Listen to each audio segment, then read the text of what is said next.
QSO Today, episode 285, George Byrkit, K9TRV. This episode of QSO Today is sponsored by ICOM America, makers of the finest HF, VHF, and UHF transceivers and accessories for the radio amateur, reminding you that they have just the right rig for contesters, DXers, and rag chewers. And by QRP Labs, makers of the popular QCX kit transceiver and a whole host of radio kits and parts for the ham radio builder and home brewer. My thanks to both ICOM America and QRP Labs for sponsoring the QSO Today podcast. Welcome to the QSO Today podcast. I'm Eric Guth, 4Z1UG, your host. Much of the greatest technical innovations in ham radio come from older hams, with many years of professional experience that they apply to our beloved hobby. George Byrkit, K9TRV, returned to amateur radio as a licensee many years after letting his novice license expire, and has jumped back in with both feet that include projects in Tapper, Ham Sci, the local radio club, and emergency groups. We touch on George's special projects in this QSO today. K9TRV, this is Eric, 4Z1UG. Are you there, George? Yes, 4Z1UG, this is K9TRV. I'm here, Eric. George, thanks for joining me on the QSO Today podcast. Can we start at the beginning of your ham radio story? When and how did it start for you? I think it probably started in Boy Scouts in the early 1960s as I was pursuing my way up through the ranks. And, of course, you come to, in the U.S., to the first class requirements, which have some signaling aspects to them. And while it may be wigwag flags, it's Morse code. And one of my assistant scoutmasters, I think his name was George Gordon, and I do not recollect his call sign, but he was a general class licensee, and he probably got several of us in the troop involved with amateur radio and electronics and things like that. What was the hometown in those days? The hometown was Madison, Wisconsin, and I was originally licensed as WN9RWB. That's really weird boy. That was in 1966. I was able to leverage the Element 1 credit from my original novice licensure when I got back into the hobby in 2004. So you actually let the license expire? It was good for about, 2 years in those days? No, I think it was only good for 1 year in those days. It was just before they went to 2 years. And so what happened? So what happened was, late in my sophomore or early in my junior year of high school, I had a difficult choice to make. I was an Eagle Scout by that time, and I was offered the opportunity to be on the host corps for the Boy Scout World Jamboree in 1967 at Farragut State Park in Idaho in the U.S. And I was proficient in French, and my difficult choice was, do I save the money and go to the Jamboree in the host corps, or do I actually get a sufficient rig to be able to move on and achieve a general class license? And the advice of my adult family members was, you can come back to amateur radio later. This World Jamboree is a once-in-a-lifetime opportunity. And was it? How was it? It was fantastic. I met astronauts. I met Vice President Hubert Humphrey, I think it would have been. I met Lady Baden-Powell, who was, of course, the wife of Lord Baden-Powell, who started Boy Scouts, and she herself started Girl Guides in the UK, I believe.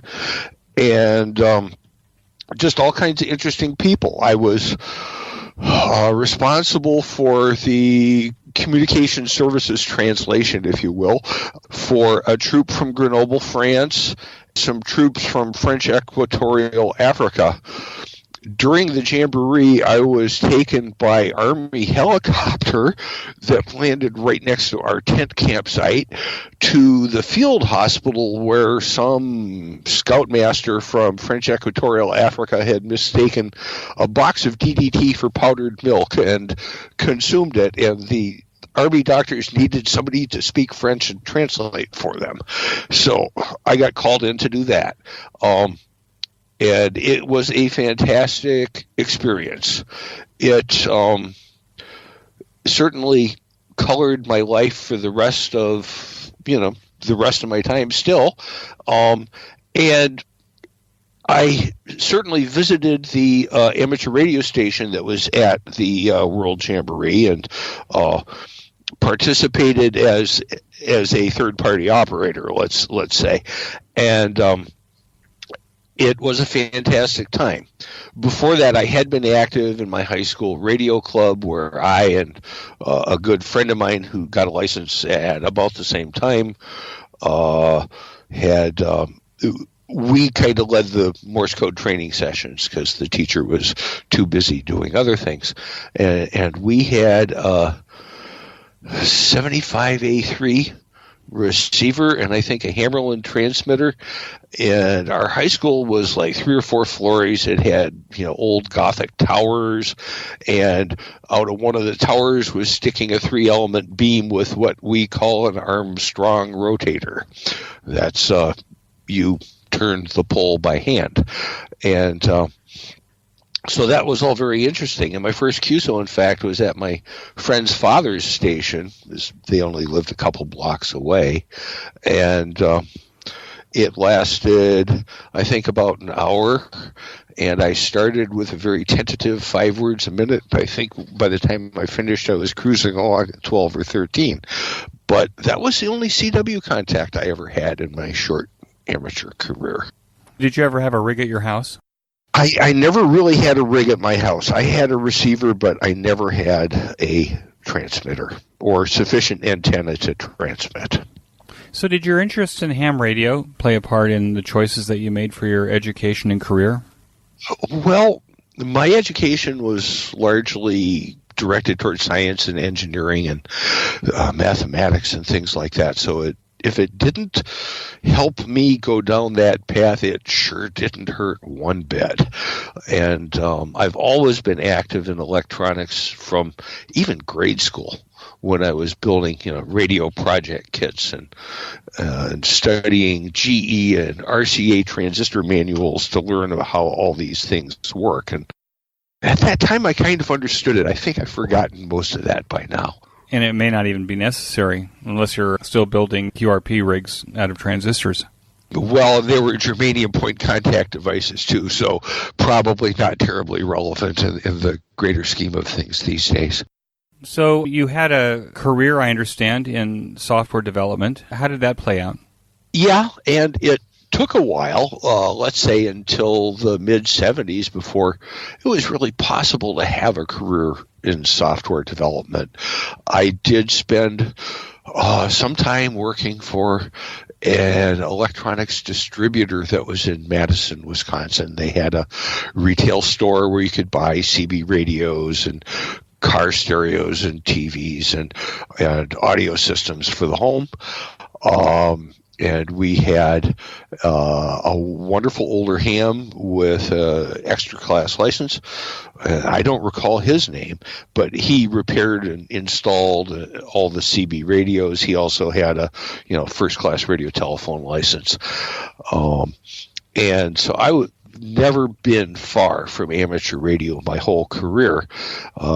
Started doing software development in Madison on PDP-11s, smaller PDP-11s, and with obscure languages like Dieball, which was digital's business-oriented language.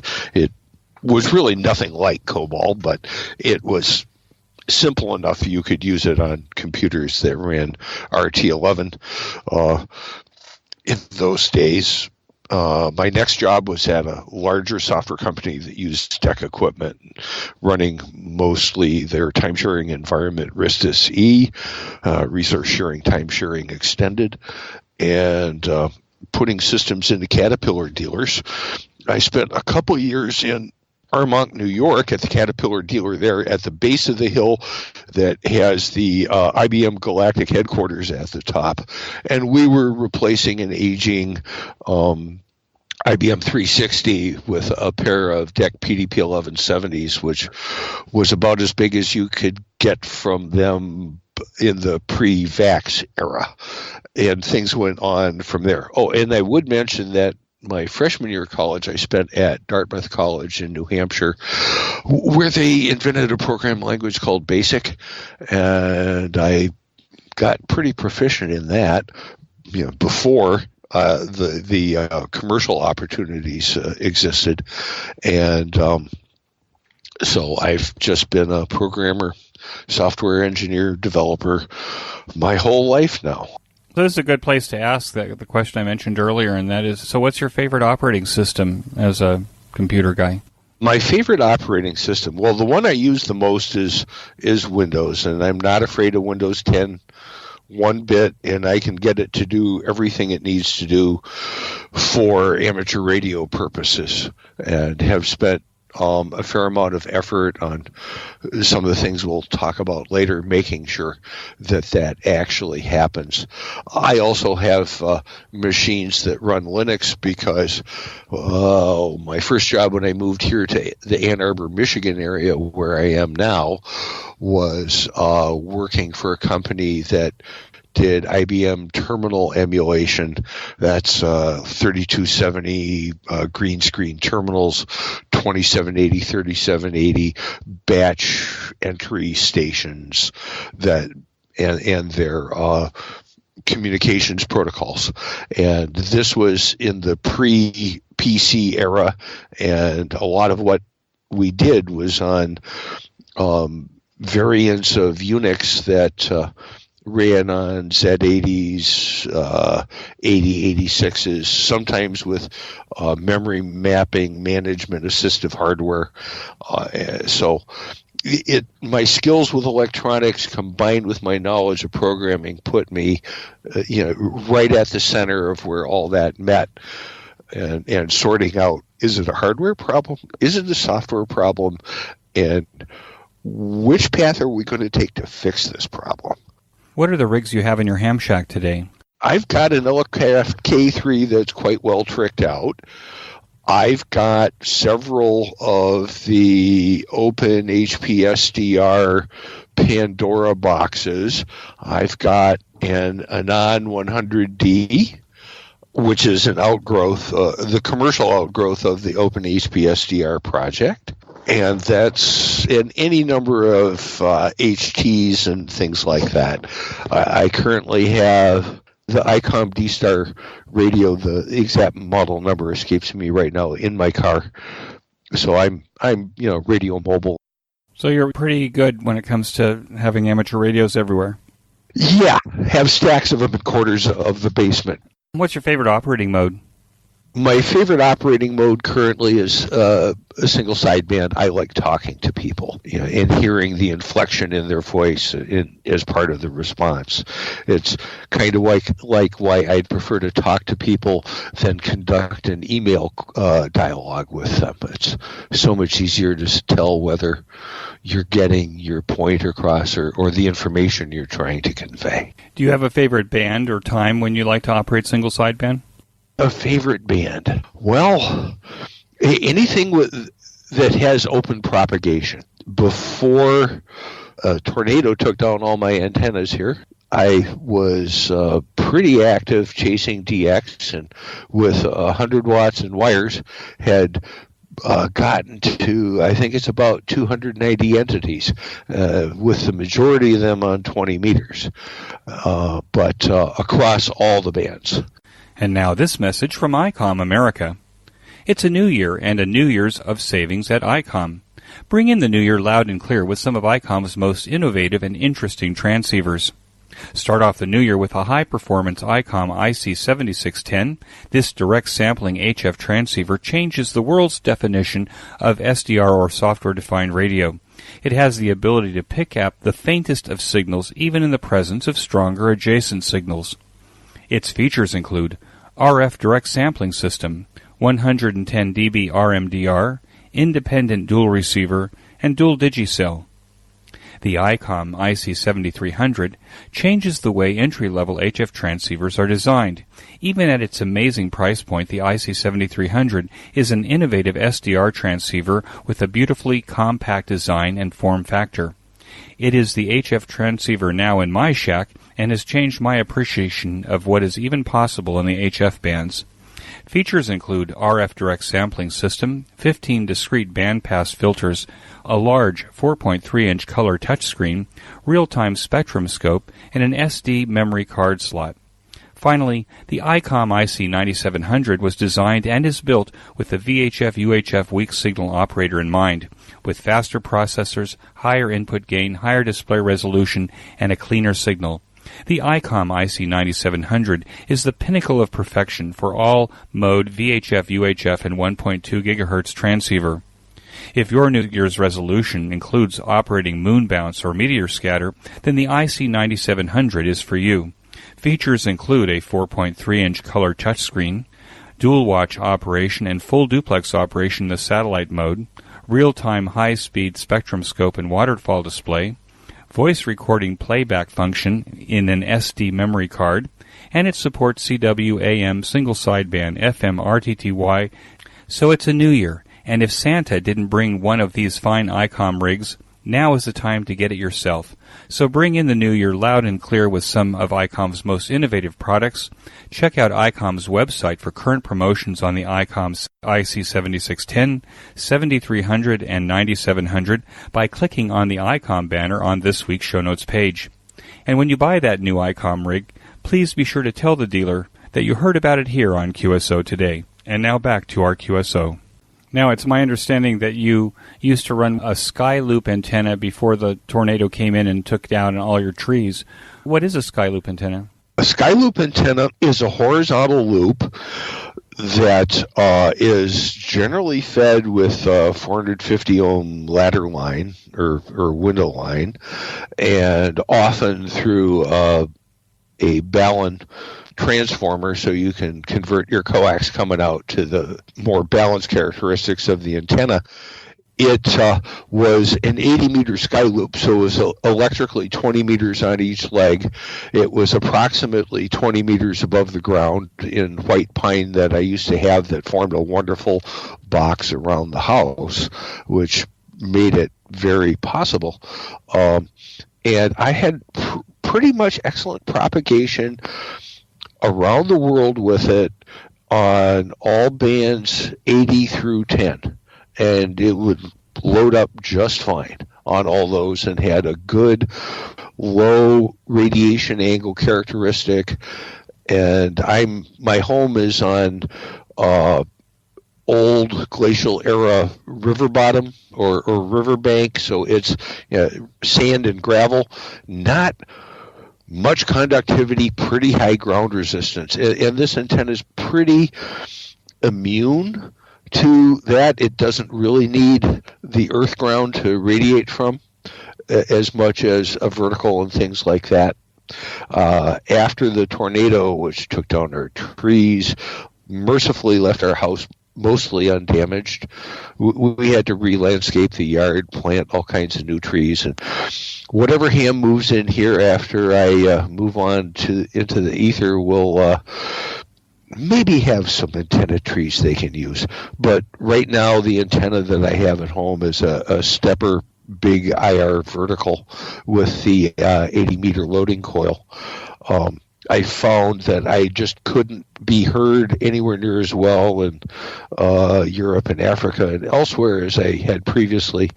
So that took me on to the internet-connected radios with, which is the one that I use? A DMR? It's the guys in the Hudson River Valley in New York that have the mega station. A remote rig or remote hams? Remote ham radio. So I actually have an Elecraft K3-0 sitting here that connects through a box into their stations over the internet, and have been able to chase DX more satisfactorily using that in the years since the tornado struck in 2012. That's a membership service, right, where you actually pay by the amount of time that you're on the air? Yes, you pay by the minute with an annual fee, and they have several levels of membership. You can get started at a reasonably inexpensive rate if you don't want to use their big contest-grade stations that are on both coasts. Some people will say, oh, wow, I got to pay by the minute. On the one hand, On the other hand, the capital equipment cost to trick out a great rig and antenna for your own QTH is probably a lot more money than you probably would spend on remote hams, I think, with most people's schedule these days. What do you think about that? I think that's a pretty fair assessment. Plus, you don't have the ongoing upkeep costs of such a station that's performed by the people who own and provide the service and funded by everyone that uses the system. And they do require that when we submit our contacts to LOTW that they are properly identified as to grid square of the transmitter we were using at the time of the contact. Follow all the rules that both I and the station I'm using are in the same DX entity, in other words, continental U.S. And do you have access to other sites, or do you only subscribe to one site? Well, I have access to all their sites, and it's, I think, close to 20. They are outfitted with different antenna schemes at each one, but a number of them have 4x4 stacks on some of the interesting bands like 10 meters and 6 meters, and they have 160 meter inverted V's and verticals and all manner of things for chasing DX and contacts at the ends of the HF spectrum. What is Arrow, and what role do you play in Arrow? So Arrow stands for Amateur Radio Repeater of Washtenaw, and that's Washtenaw County where I live in Michigan. And they have had a number of repeaters over the year. Shortly after getting back into amateur radio in 2004, I quickly hooked up with Arrow. Hey, they provided the testing. The VEs who tested me and got me relicensed. So within 2 months, I was back up at amateur extra level. All that electronics work and study over the years, it just the questions and answers seem kind of obvious. But it's a good local community of hams. We meet weekly. Saturday mornings at a bagel shop and chew the fat, and monthly we have an rag chew at a local cafe. And so shortly after I got back involved, I got involved with repeater work and maintenance, became the technical coordinator, so responsible for that. Unfortunately, I presided over our repeaters having to be removed from the wonderful location we had in downtown Ann Arbor on the highest building. The person who controlled let's say, the antenna space rights was not the building itself, but a group that they had hired or contracted with to do that, and the relationship became untenable, and we had to move out. It took us a little while to get reorganized, but my wife was instrumental in helping that. She worked for many years at the University of Michigan as also a software developer, and she had contacts with the VP of Finance of the university, who had a fine, tall building that had another ham's repeaters up there, and he has, due to age, was getting out of the business. So my wife was able to provide the suitable contact path for us to get in there and get our repeaters up and back on the air.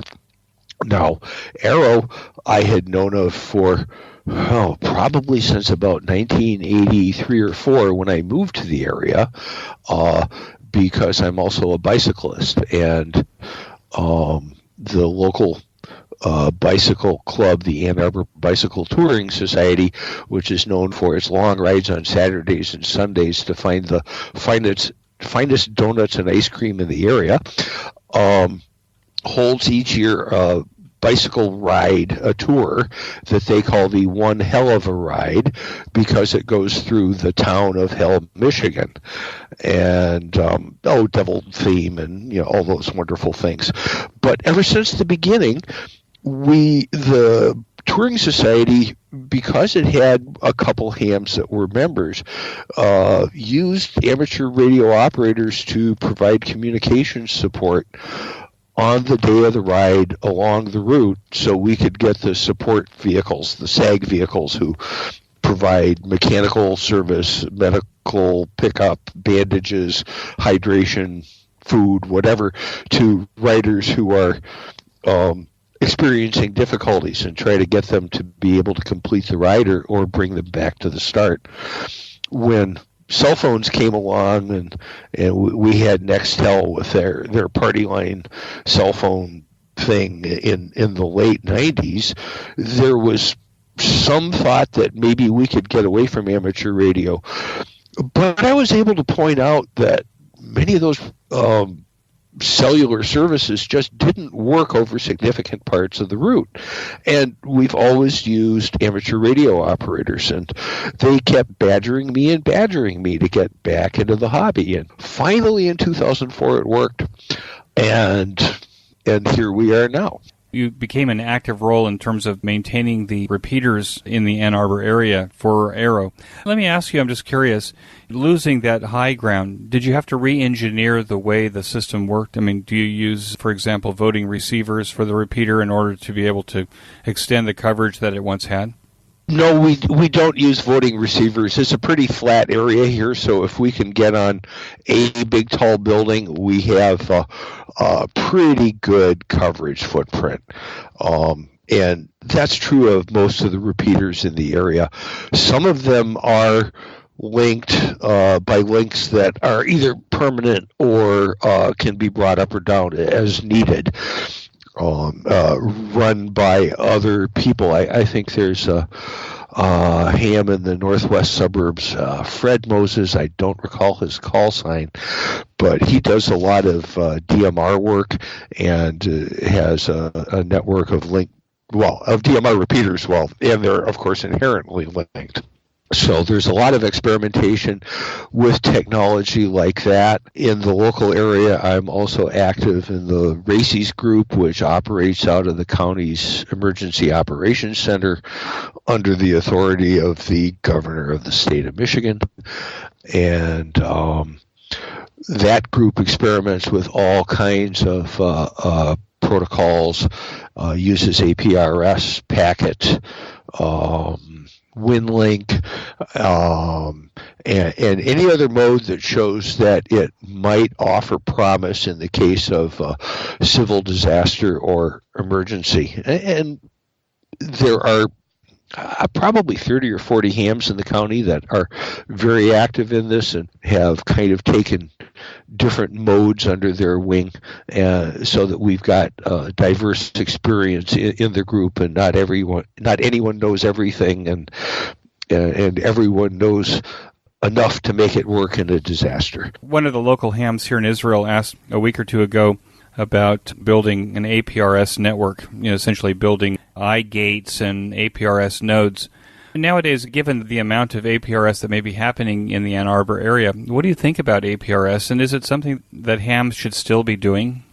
Well, I think hams should still be doing it, and it can be used a number of non-traditional ways, which we do with the bicycle ride.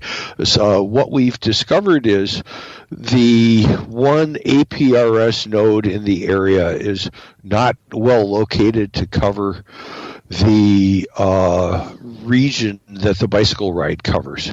However, we have decent enough cellular service that most of us choose to put the APRS app on our cell phones, and it beacons and reports our positions well.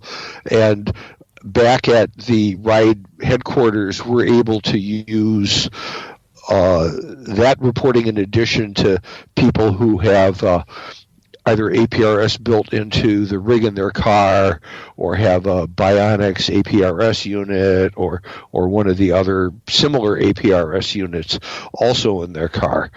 But the having the backup of the cellular reporting of position, we found, has increased the resolution and timeliness of the reporting, and pretty much allows anyone, even without an APRS rig in their car to participate in position reporting.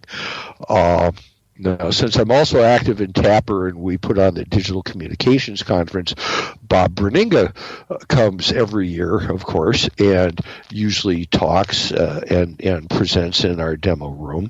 And so we hear all kinds of interesting updates and curious new ways that APRS is being used. And those many of those reports or his presentations are available on YouTube, either recorded by Gary Pierce or in North Carolina, or Jason Johnston with his Ham Radio 2.0 blog. So there's pretty good coverage of a lot of that. And do I think APRS might work well in Israel? It probably could. It depends on being able to get enough nodes to receive the signals at enough opportune points to provide whatever you deem there as the necessary level of coverage. Let me take a quick break here to tell you about my favorite amateur radio audio podcast, the Ham Radio Workbench Podcast with George, KG6VU, and Jeremy, KF7IJZ, where they pursue topics, technology, and projects on their ham radio workbenches every 2 weeks. George and Jeremy document their projects and make circuit boards available for sale to their listeners. They have interesting guests and go in deep. Even if you're a seasoned ham radio builder or just getting started, be sure to join George and Jeremy for the Ham Radio Workbench podcast. Use the link on this week's show notes page by clicking on the image. And now back to our QSO today. You're a board member of Tapper, and you just mentioned Tapper and some of its events. We've had Tapper members before, but could you briefly explain what is Tapper and what is your primary interest in Tapper? Tapper is an acronym that stands for Tucson Amateur Packet Radio, and Tapper was the group that developed and made the first TNCs for packet radio a long time ago. I believe the original designer was Lyle Johnson, and he's still in the Tucson area. Tapper is a U.S. 501c3 research and development corporation whose goals are to promote new technologies in amateur radio before the point at which they reach critical mass to be commercial products. And an example of that would be the original TNCs, which Tapper produced several rounds of in the early phases, and then licensed the designs to MFJ and other commercial entities, and then Tapper stepped back from the packet radio market, having established the necessary critical mass, the desire in the amateur radio community to have the functionality, and provided the springboard for these commercial entities to take over and fill those needs for the amateur community. We've tried a few other projects that didn't go as far as we wanted to over the years, like RF modem for higher data rates and things like that. We found that technology was just moving too fast at that point, that the chips we wanted to use became unobtainium before we could get the designs done and reach critical mass with them. So a number of efforts were aborted and restarted, and then finally hands thrown up. Then along came software-defined radio, and we had this wonderful group of brilliant people in the Open HPSDR initiative. I'd say Phil Harmon, VK6PH, is one of the more brilliant. A number of the people at Flex Radio, Lyle Johnson participated in that, and of course did a lot of work for Elecraft. And gosh, I understand these days even people like ICOM, Yaesu, and Kenwood sell things that have SDRs in them, although they may not be as firmware programmable as we would like. They certainly are software-defined radios. So you'd say, George, that Tapper is an open source community that shares what it's doing and in order to encourage hams to contribute? It certainly does. And of course, open source applies more to software. And we Tapper with a board member who is an intellectual property attorney who has retired from NCR now and is in the Dayton area.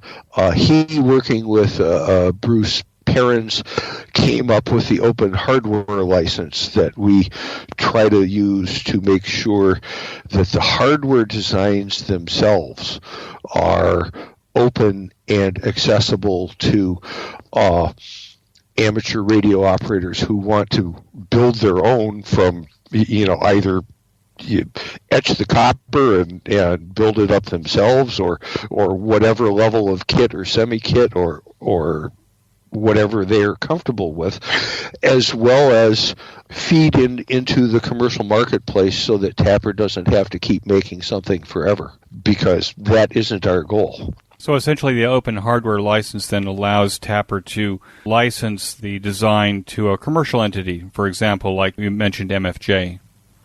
Yes, that's absolutely correct, and preserve the ability for Tapper to recoup the funding that it provides to the developers of the hardware for their development effort, and so that we can bootstrap onto the next project or the next technology for development in amateur radio. So I got involved in about 2006, I think it was, with OpenHPSDR, which drew me closer and closer into the Tapper world and to the inside of the Tapper booth at Dayton Hamvention and eventually onto the board. And what I was initially for the Open HPSDR project was there was a bit of test software that Phil Harmon VK6PH used that was called KISS Console, and KISS is Keep It Simple Stupid.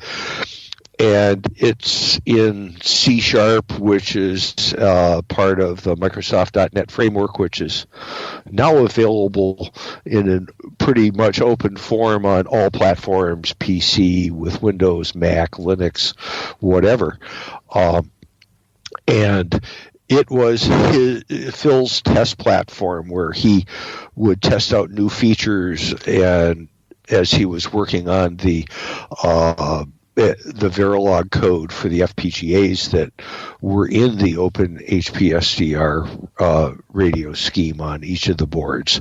And Phil needed a finisher and somebody with more programming experience than he had. He came to radio, if I can digress, as a communications engineer for the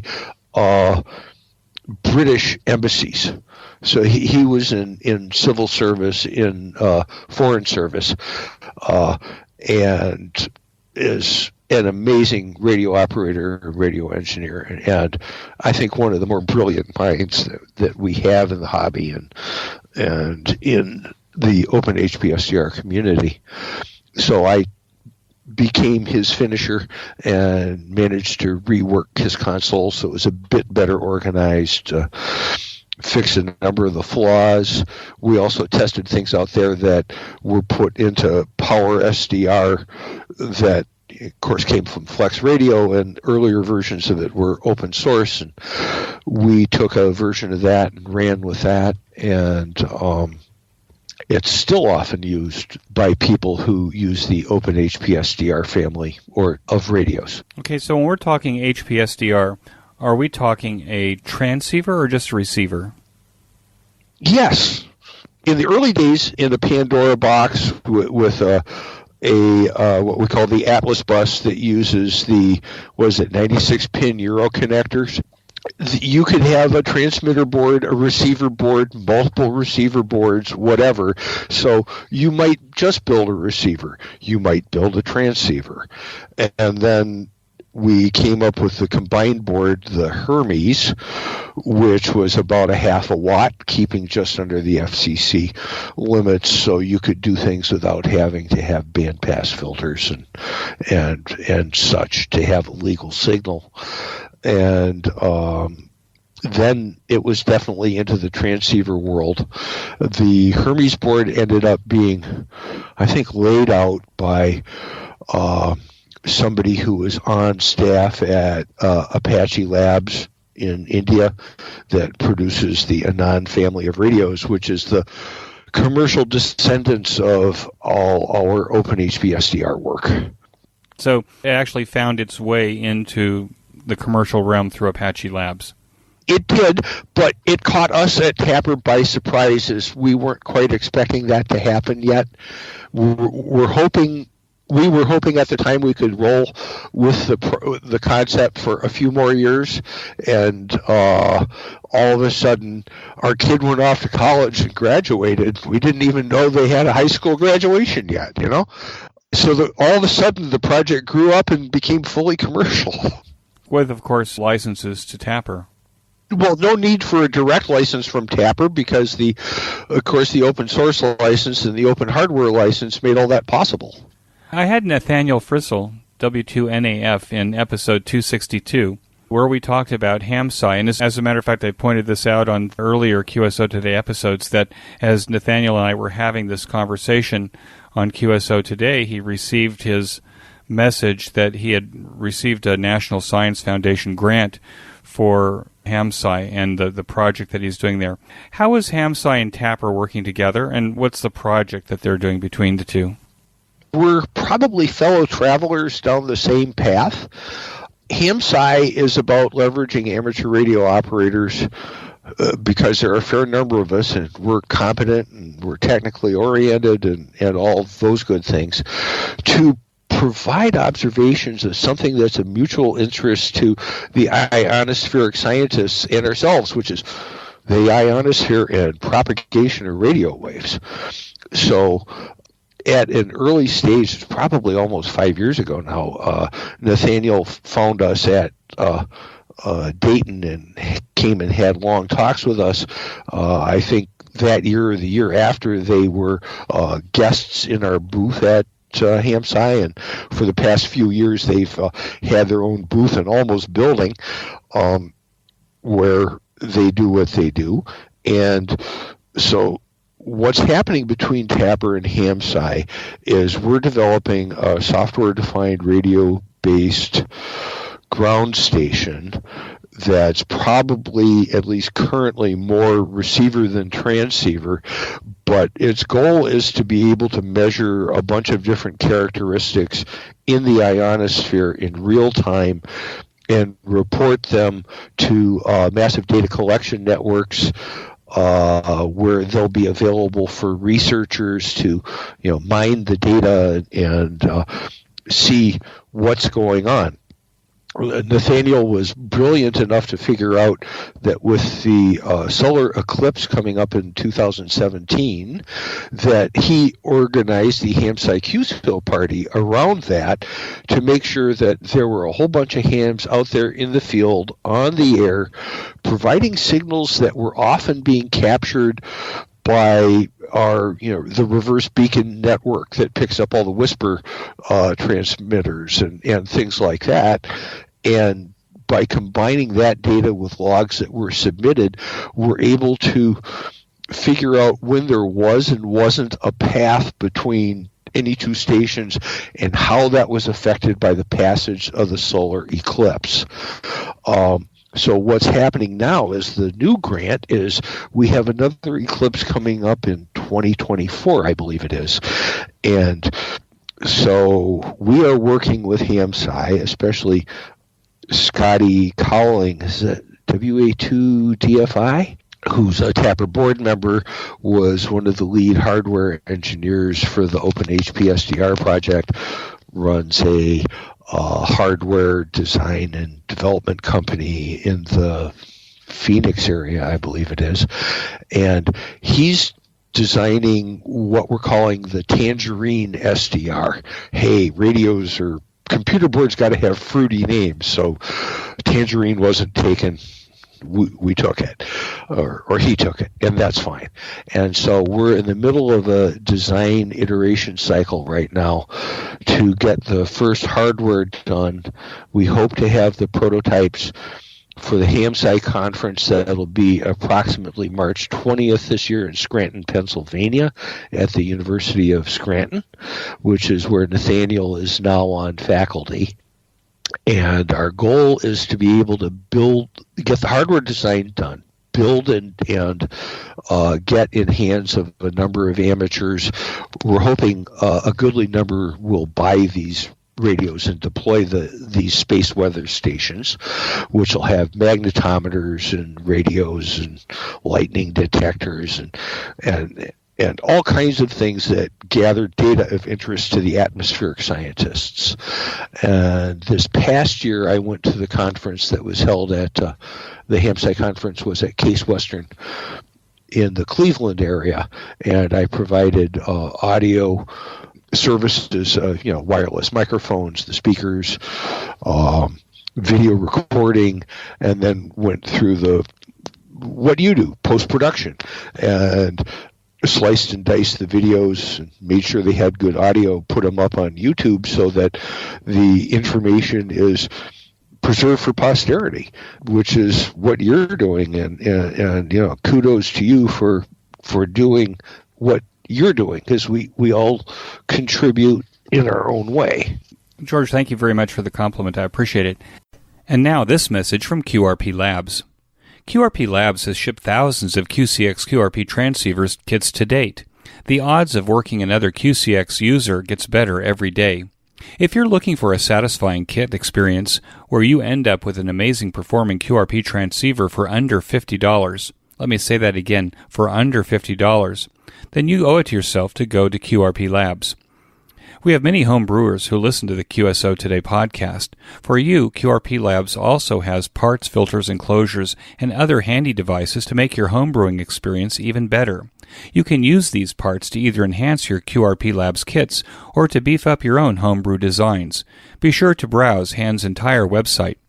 Use the link on this week's show notes page or the one in the sponsored section of the QSO Today website to get to QRP Labs to buy your QCX or any of the other fine QRP Labs kits or parts. QRP Labs is my go-to ham radio kit company. It should be yours too. QRP Labs. And now back to our QSO Today. Do you see the Tangerine SDR project, at least the way that a ham would deploy it, is very much like an ADSB receiver, where you put it together, you put it in the box, you connect it to your network, you put on an antenna, and then you kind of forget about it because, frankly, unless you're looking at the ADSB site, you don't really know what your receiver is doing. Do you see the Tangerine SDR kind of working in that same way, kind of a passive neighbor in your house?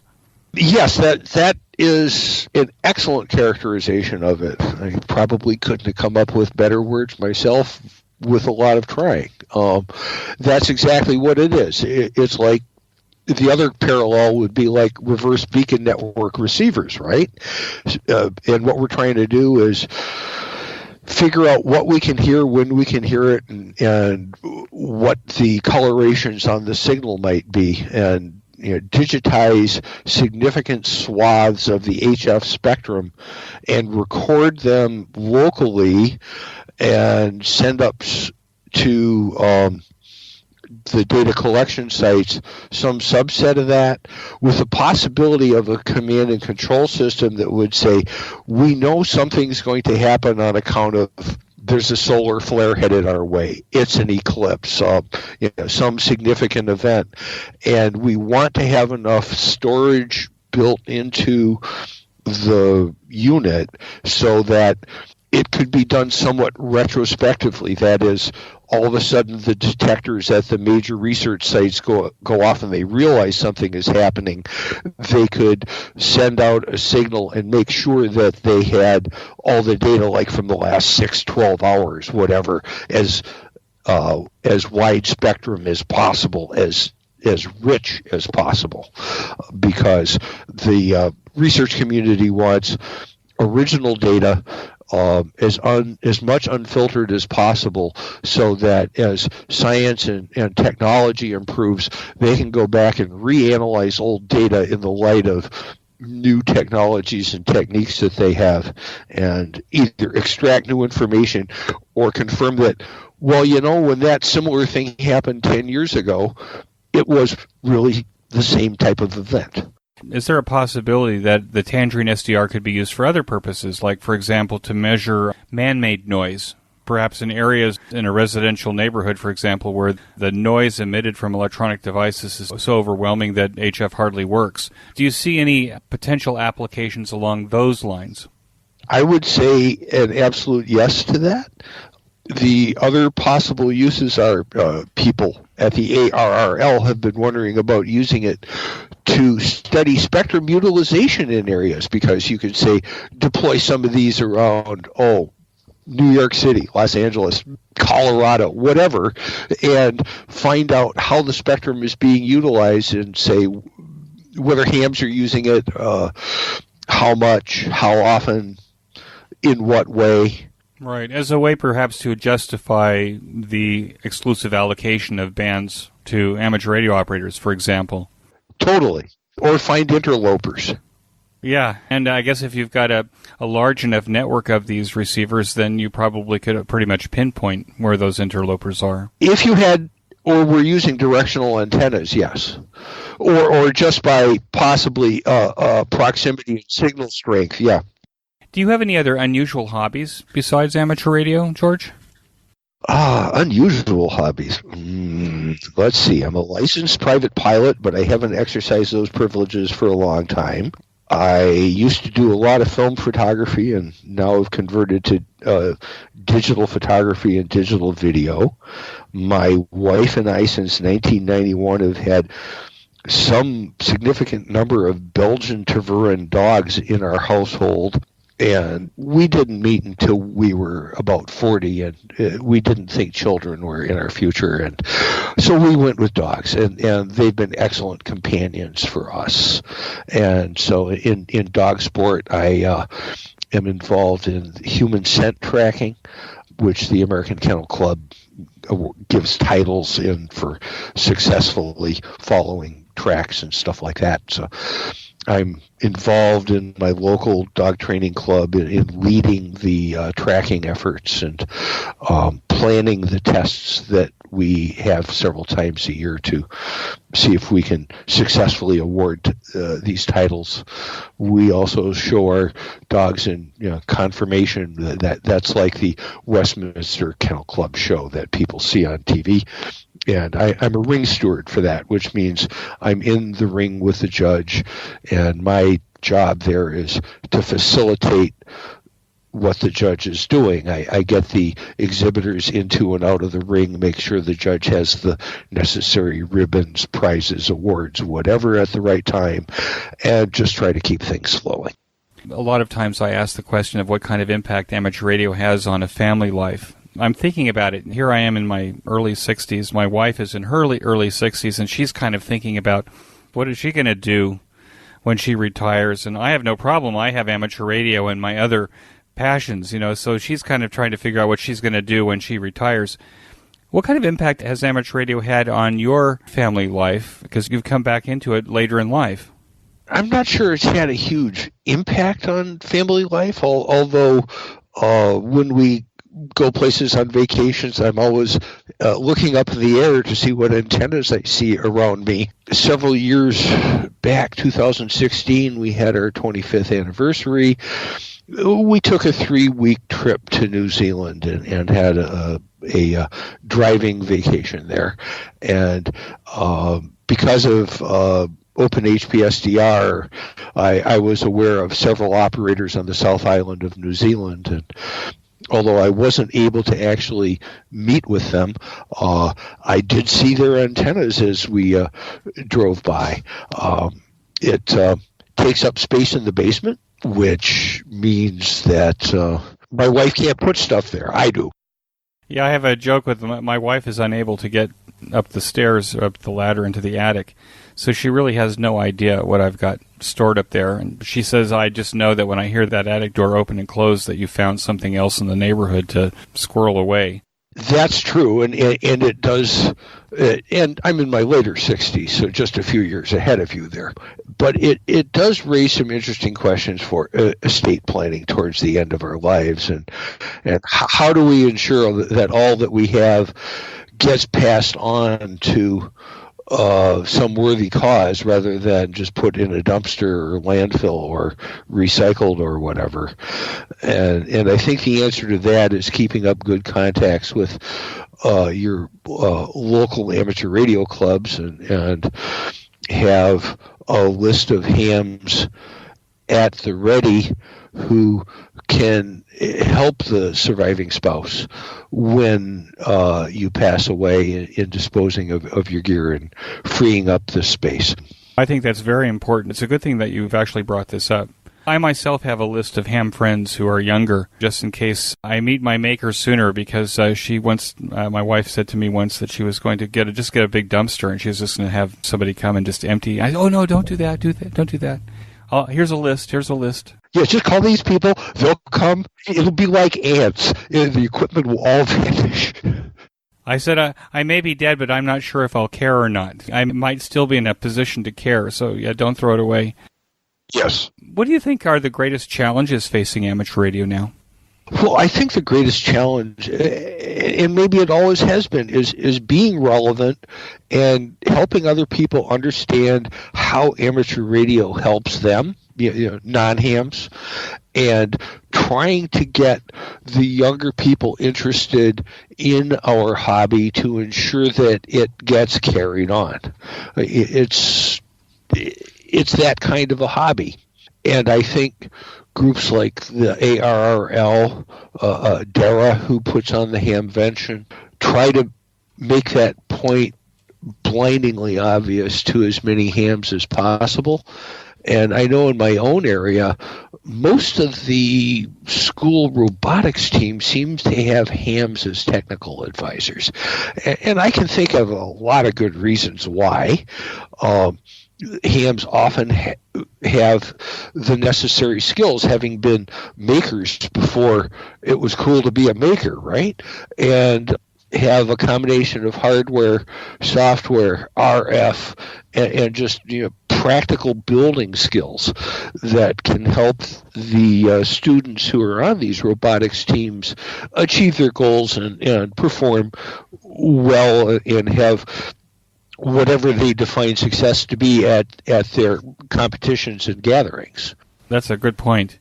What excites you the most about what's happening in amateur radio now? What excites me the most? I think it's all the new modes that we're developing, realizing that, back to HamSci, that we can directly contribute to professional scientists' understanding of how the atmosphere works. And the truth is that the weather we experience on the ground is interlocked with the space weather and the ionospheric disturbances in conditions that we use for propagation. And this is the whole field of science that Nathaniel Frizzell and Phil Erickson at the MIT facility in Massachusetts are working with to try to get a better understanding of how that whole system works. What advice would you give to newer returning hams to the hobby? I would say to a returning ham, if something brought you back here, get involved. Give back to the hobby. Give back to your community. And it will give you a much richer life. Even in retirement? Sure. I haven't quite found that yet. I'm only semi-retired. For some reason, I find that retired people seem to be more busy now than they were before they were retired, especially if you're a ham. Maybe because you can now do what you want to do, not what you have to do. Yeah, that must be it. Well, George, it's been a real pleasure having you on the QSO Today podcast. I want to thank you so much for saying yes and agreeing to meet with me this afternoon. So with that, I want to wish you 73. 73, Eric, and best of luck in your podcast series. That concludes this episode of QSO Today. I hope that you enjoyed this QSO with George. Please be sure to check out the show notes that include links and information about the topics that we discussed. Go to www.qsotoday.com and put in K9TRV in the search box at the top of the page. My thanks to both ICOM America and QRP Labs for their support of the QSO Today podcast. Please show your support of these fine sponsors by clicking on their links in the show notes pages, or when you make your purchases, that you say that you heard it here on QSO Today. You may notice that some of the episodes are transcribed into written text. If you'd like to sponsor this or any of the other episodes into written text, please contact me. Support the QSO Today podcast by first joining the QSO Today email list by pressing the subscribe buttons on the show notes pages. I will not spam you or share your email address with anyone. Become a listener sponsor monthly or annually by clicking on the sponsor buttons on the show notes page. I am grateful for any way that you show appreciation and support. It makes a big difference. QSO Today is now available on iHeartRadio, Spotify, Libsyn, and TuneIn, as well as the iTunes Store. If you own an Amazon Echo, you can say, "Alicia, play the QSO Today podcast from TuneIn." I still use Stitcher to listen to podcasts on my smartphone. The links to all of these services are on the show notes pages on the right side. Until next time, this is Eric for Z1UG73. The QSO Today podcast is a product of KEG Media Inc., who is solely responsible for its content.